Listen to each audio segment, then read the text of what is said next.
I think a lot of people confused by the new Arabic name, El Hajj Malik El Shabazz. I've always had the name on my passport, Malik El Shabazz, only I only used it in the Muslim world. Well, Hajj is a title that is given to any Muslim who makes the pilgrimage to Mecca during the official Hajj season. One thing that I found in all of my travels was that all of the Africans, not only the Africans, but the Asians and the Muslims, look upon us as their long-lost brothers.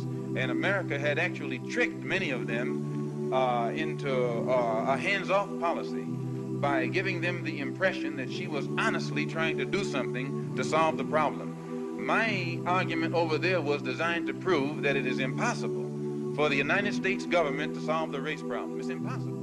Never have I witnessed such sincere hospitality and overwhelming spirit of true brotherhood as is practiced by people of all colors and races here in this ancient holy land, the home of Abraham, Muhammad, and all the other prophets of the Holy Scriptures. For the past week, I've been utterly speechless and spellbound by the graciousness I see displayed all around me by people of all colors. I've been blessed to visit the holy city of Mecca. I've made my 7 circuits around the Kaaba, led by a young Mutawaf named Muhammad. I drank water from the well of the Zamzam. I ran 7 times back and forth between the hills of Mount Al-Safa and Al-Marwa. I've prayed in the ancient city of Mina, and I've prayed on Mount Arafat. There were tens of thousands of pilgrims from all over the world. They were of all colors, from blue-eyed blondes to black-skinned Africans. But we were all participating in the same ritual, displaying a spirit of unity and brotherhood that my experiences in America had led me to believe never could exist between the white and non-white. America needs to understand Islam because this is the one religion that erases from its society the race problem. Throughout my travels in the Muslim world, I have met, talked to, and even eaten with people who in America would have been considered white, but the white attitude was removed from their minds by the religion of Islam. I have never before seen sincere and true brotherhood practiced by all colors together, irrespective of their color.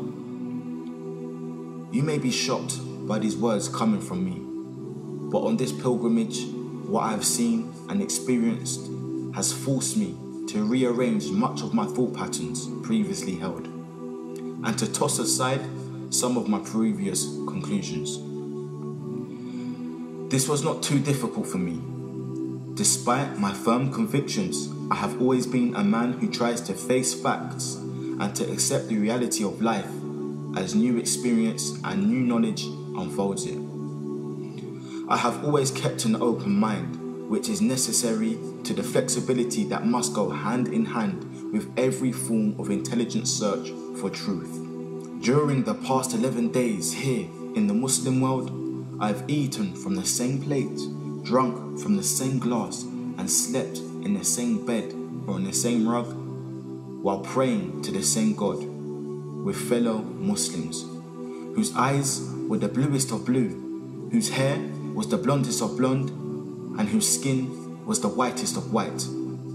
And in the words and in the actions and the deeds of the white Muslims, I felt the same sincerity that I felt among the black African Muslims of Nigeria, Sudan and Ghana. We were truly all the same brothers because their belief in one God had removed the white from their minds, the white from their behavior, and the white from their attitude. I could see from this that perhaps if white Americans could accept the oneness of God, then perhaps too they could accept the reality, the oneness of man, and cease to measure and hinder and harm others in terms of their differences in color. With racism plaguing America like an incurable cancer, the so-called Christian white American heart should be more receptive to a proven solution to such a destructive problem. Perhaps it could be in time to save America from imminent disaster. The same destruction brought upon Germany by racism that eventually destroyed the Germans themselves. Each hour here in the Holy Land enables me to have great spiritual insights into what is happening in America between black and whites. The American Negro never can be blamed for his racial animosities. He is only reacting to 400 years of the conscious racism of the American whites. But as racism leads America up to the suicide path, I do believe, from the experience that I've had with them, that the whites of the younger generation in the colleges and universities will see the handwriting on the walls, and many of them will turn to the spiritual path of truth, which is the only way left to America to ward off the disaster that racism inevitably must lead to. Never have I been so highly honored. Never have I been made to feel more humble and worthy. Who would believe the blessings that have been heaped upon an American Negro? A few nights ago, a man who would be called in America a white man, a United Nations diplomat, an ambassador, a companion of kings, gave me his hotel suite and his bed. Never would I have even thought or dreaming that I would ever be a recipient of such honors. Honors that in America would be bestowed upon a king, not a Negro. All praise is due to Allah, the Lord of all the worlds. Sincerely, Al-Hajj Malik Al-Shabazz, also known as Malcolm X. So Malcolm became Al-Hajj Malik Shabazz, who made Tawbah. He took his Shahada. He performed his Hajj. He said, on my way back from Mecca, I visited 7 countries, and the CIA, and the FBI, and the International Interpol Police, and others plotted to try to kill me at least 5 times. You don't have to ask yourself why they were plotting to kill this man.